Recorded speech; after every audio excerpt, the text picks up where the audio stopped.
In the news this week, an MP says parents should be free to talk about transsexualism, parents challenge the Welsh First Minister over his plans to criminalise smacking, and Christians have turned out in their droves to support Asher's Baking Company. Hello. It is right for parents to be able to speak openly about concerns over gender ideology, Cabinet Minister Liz Truss has said.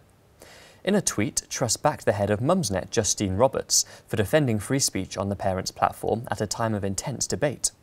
Her comments were praised by some, but transsexual activists rounded on her. The former leader of a pro-transsexual group, Delia Johnston, suggested Truss could be investigated, while transgender journalist India Willoughby said Truss needs hauling into the PM's office. Willoughby also made an extraordinary comparison to Nazi Germany.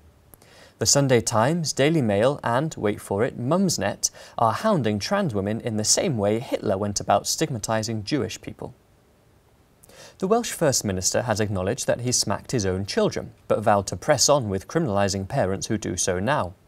Carwyn Jones also said he was smacked as a child. The plans to criminalise parents who reasonably chastise their children dominated questions at a Carwyn Connects event last week in Llanelli. When my children were younger, I did give them the odd smack. I'm not going to stand up here and say anything different.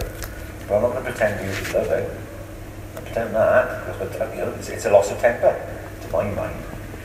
And I think we need to move away from that way of disciplining children. I was smacked, and it didn't, from my perspective, it was normal. He did little to dampen the fears of those who say the ban would be too heavy-handed, with one audience member saying verbal assurances are a poor substitute for clarity in the law.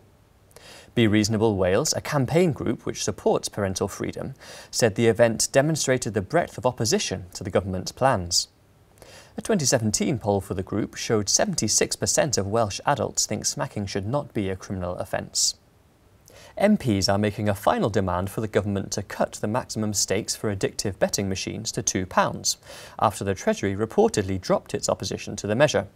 Currently, fixed odds betting terminals allow users to gamble £100 every 20 seconds.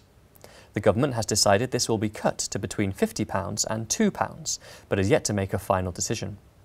Campaigners are adamant the maximum stake should be £2, but such a cut had been opposed by the Exchequer because the machines generate more than £450 million a year in tax receipts.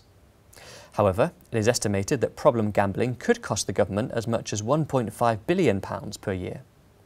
MPs Carolyn Harris and Ian Duncan Smith highlighted the detrimental effect of the machines on wider society and said it is the poor who are hit hardest.